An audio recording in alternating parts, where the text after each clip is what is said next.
আজকের এই ভিডিওটি জগদ্ধাত্রী পুজোয় মানে আমরা গ্রামের বাড়িতে গেছিলাম। আর আমাদের গ্রামের বাড়িতে আমাদের জেলায় কাত্যায়নী পূজার নাম করা হচ্ছে কাত্যায়নী পূজায়। তো আমরা সেই পূজা উপলক্ষে গেছিলাম। আর দেখো আমার বর শালা সুমিন্দি নিয়ে, মানে সুমিন্দি না, সবগুলোই শালা শালি ছিল, সবগুলো নিয়ে পুজো দেখতে বেরিয়ে গেছে। আর তো আমরা পুজো দেখতে যাই অনেক মানে মজা করছি প্রতিমা দেখতে যাই। আজকে এই মেলায় গিয়ে আমরা কি কি করলাম, কি কি কেনাকাটা করলাম, কিরকম মজা করলাম, সবটা তোমাদেরকে দেখা। মাগুরা জেলার মানুষ অবশ্যই বুঝবে আমি কোন কোন জায়গার কথা বলবো। এই যে প্রথমে চলে গেছিলাম চঞ্চল কিশোর আশ্রমে, আর এই আশ্রমে যেয়ে প্রতিমা দেখছি। আর এই প্রতিমাটা অনেক সুন্দর হয়েছে। এখান থেকে আমরা কিছু ভিডিও বানিয়ে নিয়ে তারপরে আমরা কিছু ছবি টবি তুলে নিয়ে তারপরে চলে আসছিলাম। আসার পর এখান থেকে সোজা চলে গেছিলাম পুজো দেখতে, আর একটা পুজো মানে আর একটা প্রতিমা দেখতে। আমরা আরও ওই দিনকে অনেক মজা করছি। আর আমার বর তো শালা সমিতি নিয়ে আসে, মানে বেলার ভিতর শালাশালি নিয়ে আসে, খুঁজে পাচ্ছিল না যে কোনটা কোন জায়গা, মানে ঠিক রাখতেই ওনার সময় চলে গেছে, উনি ভালো মজা করতে পারি নাই বলে। আর আমি বললাম এটার ভিতরেই মজা, সবাই মিলে দেখতে আসলেই তো একটু মজা লাগে। বলে যে শালিদের সব শুয়োরের পাল। তোমরা ভাবতে পারো এগুলো কিন্তু আমার আপন ভাই বলতে আমার কাকা তো পিস্তা তো যেটা তো এরকম ভাই সবাই। আর আমরা আজকে অনেক মজা করছি। যে প্রতিমা আর একটা প্রতিমা, আর এই প্রতিমাগুলো সত্যি অনেক সুন্দর হয়েছিল। আর এবারকার পুজো অনেক ভালোই হয়েছিল, কিন্তু দেশেরও পরিস্থিতি অবস্থা তেমন একটা ভালো করে হয়নি, মানুষ তেমন হয়নি।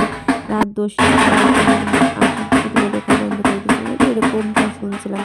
তো এখানে পুজো দেখে আমরা আরেকবার ভিডিও টিডিও করে নিয়ে চলে গেছিলাম আর একটা প্রতিমা দেখতে। আর ওই প্রতিমাগুলো অনেক দূর, ওই জায়গার থেকে ভ্যানেও করে নিয়ে গেছিলো, মানুষ কম তো এই জন্য ভ্যান চলতেছিলো, আর ভ্যানে করে আমার বর নিয়ে গেছিলো আমাদের সবাইকে।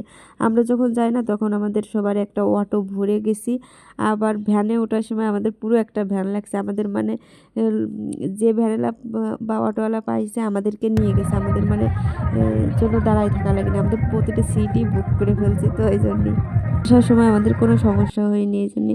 আর এই দেখো আমরা মানে বাপের বাড়ি গেলে এই যে পিচ্ছি বাচ্চা যাদের দেখছি এদের কিন্তু আমি ছোটোবেলা থেকে হাতে ধরে মানে ধরে হাঁটা শিখাইছি, কোলে পিঠি করে বলতে পারো মানুষ করছি। আর এখন তো বিয়ে হয়ে গেছে, এখন তো ওদের সাথে দেখাই হয় না তেমন, কোথায় হয় না ফোনে তার দেখা করা। আর এই যে এরা কিন্তু কুটি কুটি ছিল, এখন কত বড় বড় হয়ে গেছে। দিনটা মানে রাত হয়ে গেছিল, আমরা দিনটা অনেক সুন্দরভাবে উপভোগ করলাম, সবাই অনেক খুশি ছিল, সবাই অনেক মজা ছিল। আর সবাই তো বলতেছিল দাদাবুর সাথে যাবো, মানে ওরা ছোট ছোট, তারপরেও দেখছো মা বাবার সাথে আসেনি, মানে দাদাবু দিদিকের সাথে আসবে এটাই মানে ওদের একটা আলাদা আনন্দ ছিল।